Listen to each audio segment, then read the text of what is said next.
નમસ્કાર દર્શક મિત્રો, સ્કાયનેટ મીડિયામાં આપનું સ્વાગત છે. હું છું ફૈઝાન. અમદાવાદના સરખેજ ખાતે આવેલા ભારતીય આશ્રમનો વિવાદ દિવસે ને દિવસે તૂલ પકડી રહ્યો છે. જેવી રીતે હરિહરાનંદ બાપુ અને ઋષિ ભારતી બાપુ સામસામે જોવા મળી રહ્યા છે, તેના કારણે માહોલ ગરમાયો છે.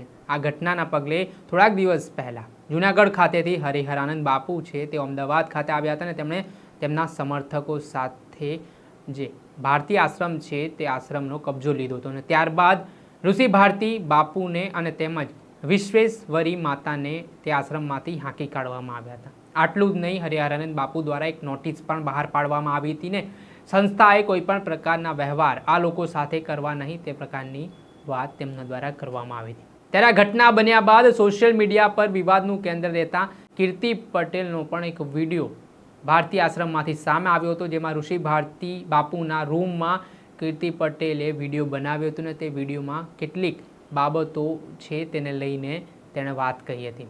ત્યારે આ મામલાને લઈને આજે સનાથલ ખાતે લંબે નારાયણ આશ્રમમાં સંતો મહંતોની મહત્વપૂર્ણ બેઠક મળવાની છે અને આ બેઠકમાં કેવી રીતે સમાધાન કરી શકાય, જે હાલ વિવાદ ચાલી રહ્યો છે તે વિવાદમાં કેવી રીતે આ ઘટનાનું નિરાકરણ લાવી શકાય તે માટે મહત્વપૂર્ણ ચર્ચા થવાની છે. તે પહેલાં વિશ્વેશ્વરી માતા એક પત્રકાર પરિષદ યોજી હતી. એ પત્રકાર પરિષદ દરમિયાન તેમણે કીર્તિ પટેલે જે વિડીયો વાયરલ કર્યો હતો તેને લઈને તેમણે શું ખુલાસો આપ્યો છે અને શું વાત કહી છે તે સાંભળી લો. સત્ય સનાતન ધર્મની અંદર જો આવા સાધવી ઉપર આવા કોઈ આક્ષેપો કરે તો આ એક તો સનાતન ધર્મની અંદર કોઈ પણ વ્યક્તિ હોય એને નીચું જોવાનું થાય. તો મારે મારો પક્ષ રજૂ કરવો છે કે મારી ઉપર એક ઇલ્ઝામ આવ્યો છે કે માતાજીની એક દીકરી છે. તો આ અમારી એકતા અહીંયા બેઠી છે, એના પપ્પા નાની હતી ત્યારે એક્સપાયર થઈ ગયા છે, ગુજરી ગયા છે. આના પપ્પા અત્યારે નથી. જ્યારે નાની હતી ત્યારે તો આના પપ્પા નથી, એના મમ્મી હતા, એને બીજે લગ્ન કરાવી દીધા. તો આ એક નિરાધાર બાળક કહેવાય. શું કહેવાય? એક આ હ્યુમિનિટીનું કાર્ય છે. ઋતંભરા દીદી છે, કેટલી દીકરીઓ એની પાસે છે. ગીતા દીદી છે, કેટલી દીકરીઓ એની પાસે છે. તો હું કોઈ એવું ખરાબ કાર્ય મેં નથી કર્યું જીવનમાં. અને આજ મારી એકતા અહીંયા મારી સામે છે એટલે હું મારો પક્ષ રજૂ કરવા જનતાને એમ થાય કે માતાજી વિશ્વેશ્વરી માતાજી શું છે, મારા આ કરવું પડે એ પણ મને બહુ દુઃખની વાત છે. અને ગુરુ છે એ પિતા સમાન છે. અને જો પિતા ઉઠીને એમ કે આના અંદરના કપડાં તો મેં અત્યારે પણ લેગીસ પહેરેલી છે, અંદર એ કપડાં પહેરેલા છે, કેમ કે હું એક લેડીઝ છું અને મારી હારે મારા ઘણા ભક્તો રહે છે. અને હું સાધવી થઈશું તો આશ્રમમાં મારા રૂમ નહીં હોય તો બીજે ક્યાં હશે? તો હું આશ્રમમાં ન રહું તો હું ક્યાં જાઉં? જ્યારે પંતે જૂનાગઢમાં દીક્ષા થાય તો સાધવી બનતા હોય છે અને તોય આવા ઇન્જામ આવે તો મને ખૂબ હૃદયથી એક દુઃખ થાય છે. અને જે ટોયસ રમકડા છે હું સ્વીકારું છું, અમારી એકતાના છે અને બધા ભક્તોએ આપેલા છે મારી એકતાને ગિફ્ટમાં. અને મારી હારે બીજી પણ છોકરા નાના નાના હોય છે. તો હું કોઈ ખરાબ કામ નથી કરી રહી. જેના મા બાપ ન હોય એ આશ્રમો જ મોટા થતા હોય. સીતાજી હતા તો નાના નાના લવકુશ મોટા થતા હતા, તો આશ્રમમાં બાળકો તો હોવા જોઈએ. કોઈ મારું ખરાબ કામ નથી. તો મને આ વસ્તુ ત્યાં 3 દિવસથી બહુ અંદરથી વિચલિત છું કે પરમાત્મા, પ્રોપર્ટીનો મામલો અલગ છે, તમે કબજો લઈ લીધો એ વસ્તુ અલગ છે, પણ મારી ઉપર આ વસ્તુ મને બહુ દુઃખ થાય છે. એક મારો બાપ છે, હરિહરાનંદ બાપુ છે, બાપ ઉઠીને દીકરીના કપડાની વાતો કરાવે, કેટલું રેટ છે. હું બીજું કાંઈ કોઈને ન કહો, બધું મારી એકતા છે, મને જ્ઞાન આપું છું. એકતા હરિગીરી નંદની બોલ મારી દીકો એક મસ્ત બોલશે, તમે સાંભળજો હું કેવો સંસ્કાર આપું છું. બોલો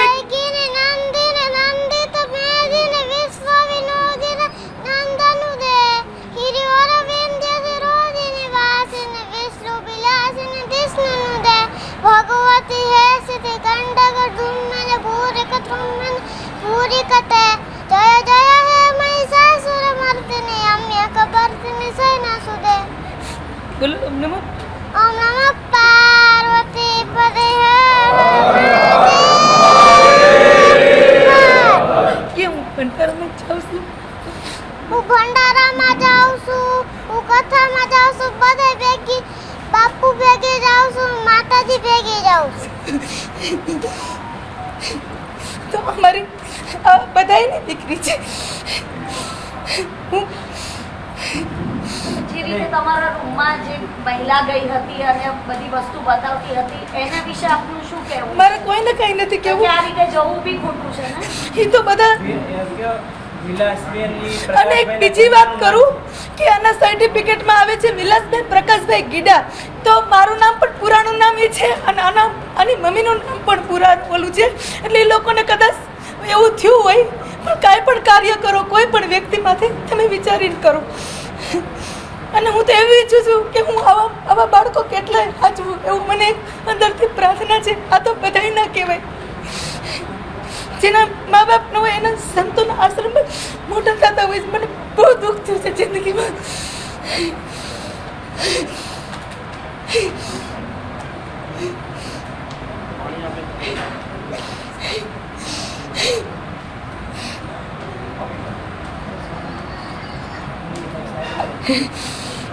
બે દિવસ બાદ આપ સામે આવ્યા છો, આ વિવાદ બાદ હું એટલી બધી અંદરથી વિચલિત થઈ ગઈ કે હું ચિંતાનું મારી પર શું થયું. અને આશ્રમમાં રહેવાનું મને હક હોય. હું સાધુ છું, હું પણ શિષ્ય છું, હું પણ એક સાધ્વી છું.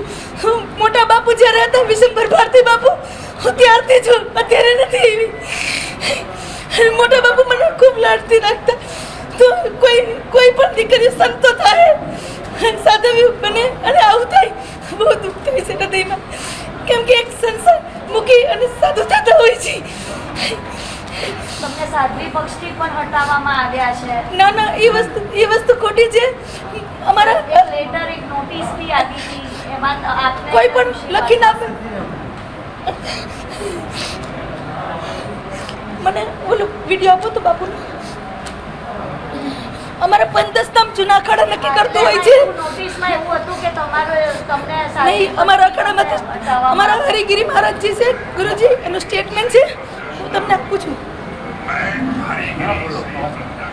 એમાંથી લઈ માર પર જઈશ.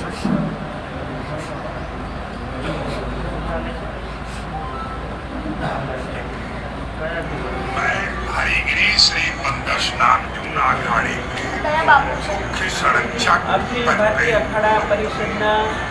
कहीं भी कभी भी जो व्यवस्थाएं अखाड़े की जो कमेटी का नियम है, जनरल कमेटी का अधिकार है, बाबू कमेटी का अधिकार होता है, तमाम जूना अखाड़े के संगठन है जिसकी बहुत बड़ी इकाई है और उस इकाई में जो निर्णय होता है, आज भी जैसे हमसे पूछा गया क्या ऋषि भारती जी जूना अखाड़े के महामंडलेश्वर पद पे है कि नहीं, जी वो थे और है और रहेंगे, क्योंकि ये अधिकार श्री पंदसनाथ जूना अखाड़े के महासभा में ही कोई विचार हो सकता है. इसी तरह से महामंडलेश्वर विश्वेश्वरी भारती जी जूना अखाड़े की थी और है और उस पद पे महामंडलेश्वर पद અભી पे તો બધાને रहेंगे. શેર કરી લેજો કારણ કે આમાં નહીં આવે બાપુ. હવે શું એક્શન કઈ લેવામાં આવશે? હવે શું થશે? કારણ કે લાંછન લગાવવામાં આવ્યું છે ત્યારે. માતાજી મેં મારો પક્ષ રજૂ કરી દીધો. મારી ભાવના બધા સમજશે. માતાજી જે બધા વસ્ત્રો ને બધું પડ્યું હતું એના વિશે શું કહેવું છે? કારણ કે સાધુ થયા પછી અમુક નીતિ નિયમો હોય છે, અમુક વસ્તુનો ત્યાગ કરવાનો હોય છે, શું કહેવું? હું સાધુ છું. અત્યારે મેં આ લેગીસ પહેરી છે તો મારે કાઢી નાખવી. મારા અંદરના કપડાં હોય તો હું પહેરી જ શકું ને. આ મને સવાલ કરો ને તો પણ મને દુઃખ થાય છે આ વસ્તુનું. હું એક એવું થયું દ્રૌપદીના ચહેરા થતું હતું એવું સાધુ થઈ થયું. માતાજી એમાં એ વિડીયોમાં જે મહિલા બતાવી હતી ને એ મહિલાનો એવો આક્ષેપ છે કે એ રૂમ બાપુનો છે, એટલા માટે આ તમને ના, પૂછે છે. એ રૂમ બાપુનો નથી, એ રૂમ મારો છે. વિશંભર બાપુ હતા ત્યારથી. કેમ કે હું એક હકદાર છું બધા આશ્રમમાં. હું તો રહી શકું કેમ કે હું ભારતીય પરિવારની છું, હું એની દીકરી છું. મને હરિયાનંદ બાપુએ દીક્ષા આપી છે અને બાપુને ખ્યાલ હોય ને કે મારા ભાઈ હતો, મારી ભાઈની દીકરી છે. આ ભારતીય આશ્રમની અંદર જ્યારે મોટા બાપુએ મને દીક્ષા દીધી અને સનાથલ આશ્રમની અંદર જ્યારે એમ કીધું કે વિશ્વેશ્વરી મારે તને ત્યાં બેસાડવાનું છે કેમ કે લેખિતમાં એટલે મને અહીંયા બાપુ બેસાડીને ગયા છે અને હું મારી એક્ટિવિટી છે આખો સમાજ જોવે છે. અત્યારે 150 જેટલી ગાયો છે, અહીંયા બધા કાર્ય થઈ રહ્યા છે, બધા જોઈ રહ્યા. એવું સરસ શિવ મંદિર છે. ગત સાલ મેં ગિરી બાપુની સરસ એવી કથા કરી હતી. હું ધર્મના કાર્ય કરી રહી છું અને એ કાર્ય હું કાયમીની ધોરણે કરીશ, કેમ કે મારો ધર્મ છે. મારો ધર્મ કોઈની ટીકા ટિપ્પણી કરવા નથી. એટલે હું એ બારામાં એક શબ્દ નહીં બોલું. મારા બારામાં જેને જે બોલવું એ બોલી શકે, કેમ કે વ્યક્તિ હંમેશા કોઈ પણ સ્વતંત્ર હોય. જે વકીલો કહેશે એ પ્રમાણે થશે. તમે તૈયાર છો કોર્ટ કેસ કરવા માટે? કોર્ટ કેસ અમારું શરૂ જ છે, કરવાનું નથી, ચાલુ જ છે. અમે ત્યાં રહેતા પણ આ વિવાદમાં જમીનનો વિવાદ છે, આવું થયું છે, આપનું અપમાન થયું છે, માનહાનિનો કોઈ કેસ કરવાના છો? ભક્તો નક્કી કરશે બધા. તમે અખાડાઓ વિવિધ અખાડાઓ સાથે બેઠક કરી, એમાં ચર્ચાઓ શું થઈ? અમે તમને આપ્યું છે. છતાં બી તમારા બાઇટમાં અમને વર્ઝન જોઈએ છે. અખાડાઓ સાથે જે બેઠક થઈ, આ બેઠકમાં તમે શું નિર્ણય કર્યો? શું નિર્ણય છે મેં તમને બાપુનો, કેમ કે અખાડાનો બીજો કોઈ નિર્ણય કે કંઈ કહેવાનું છે જ નહીં, કેમ કે અમે અખાડાના સંતો છીએ. તો અખાડાએ કીધું કે વિશ્વેશ્વરી માતાજી ઋષિ ભારતી બાપુ આજ પણ મંડલેશ્વર છે અને રહે, કેમ કે એનો અખાડાનો વિષય છે ને. તમે ક્યાંય લગ્ન કરીને પરણીને જાઓ તો આખું કુટુંબ હોય, એમ અખાડો છે અમારું કુટુંબ છે, અમારો પરિવાર છે. તો આખો પરિવાર કે થાય ને બધું. કેટલા બાપુનો સપોર્ટ મળ્યો હતો, કેટલા મહારાજનો સપોર્ટ મળ્યો? જો એક સાધુ છે, સાધુની જિંદગી આંતરિક હોય. અંદર એ અકેલા આખી દુનિયા હોય, પણ એ અંદરથી અકેલા ઈશ્વર પ્રતિ જ જીવતા હોય છે. અને જેને ઈશ્વર પ્રતિ જીવવું છે, જેના પર એને કાંઈ જેની સેજ નહીં, તો આ વસ્તુથી હું અત્યારે એટલી હું અપસેટ એટલે માટે છું કે સંતો થઈ અને આથી આવું થયું એટલે. બાકી મને આ વસ્તુ કંઈ અસર નથી કરતી એટલી, પણ એકતાનું નામ આવ્યું એટલે મારે કહેવું પડ્યું. જેટલા પણ મહામંડલેશ્વર છે સનાતન ધર્મની વાત કરી રહ્યા છે, સનાતન ધર્મને આગળ વધારવો જોઈએ. અત્યારે તો ભાગલા જ બે પડી ગયા છે કે સનાતન ધર્મની અંદર જ ખાસ કરીને જે જગ્યા ગાદીપતિ કોણ બનવું, આશ્રમ કોના નામ પર થશે, આવા પ્રકારના આક્ષેપો વારંવાર થઈ રહ્યા છે. તમારું એની પર શું કહેવું છે? જો બેન, આજે વિવાદ નથી કર્યો, કાલે નથી કર્યો. ત્યાં જ રહેતા હતા, ઋષિ બાપુને એક્ટિવિટી કરી છે બરાબર, અને એ લોકો આવ્યા છે અંદર. બાપુ તો ક્યાંય પૈસા નથી બરાબર, અને એને જોતું હોય બધું. 5-10 જૂના અખાડે છેલ્લી મિટિંગ કરી હતી અને સમાધાન કરાવ્યું હતું. ત્યારે પણ કીધું હતું કે તમારા છે કોઈ દી મટશે નહીં, ઋષિ બાપુ છે એ તમારા છે બરાબર. અને તોય છતાં ત્યારે બધાએ નક્કી કર્યું, હા પાડી, અને પછી પણ ફરી ગયા. તો ઘડીએ ઘડીએ ફરવું છે, ઘડીએ ઘડીએ આવી વાતો કરવી છે. તો જે ઇન્જામ લગાવી રહ્યા છે એ એના તરફથી ઇન્જામ છે, એટલે એને તમે પૂછો. પણ જે રીતનો વિવાદ ચાલી રહ્યો છે, આમાં તો ભગવાનના લાંછન લાગે છે માતાજી. જો બેન, મારી મતિ પ્રમાણે, મારી ભક્તિ પ્રમાણે મેં વાત કરી છે. તમને કોઈ પણ જાતનું એવું લાગતું હોય એ તરફના હું સ્ટેટમેન્ટ ના આપી શકું. હું મારું ખુદનું સ્વતંત્ર મારું સ્ટેટમેન્ટ આપી શકું, બીજાનું કેમ આપી શકું? હું તમારી જ વાત કરું છું. સનાતન ધર્મને લઈને તમે પણ કીધું કે તમે ઘણી બધી કથાઓ કરી છે, તમે ઘણા બધા લોકોને ધર્મ પ્રત્યે લાગણી થાય તે પ્રકારના તમારા પ્રયાસો રહ્યા છે. અને હવે જ્યારે સનાતન ધર્મની અંદર જ આવા પ્રકારના ભાગલા પડી ગયા હોય, આવા પ્રકારના આક્ષેપો થઈ ગયા હોય, તો ક્યાંક સનાતન ધર્મ પાછળ લોકોની લાગણી પાછી ખેંચાઈ જાય એવું તમને લાગે છે?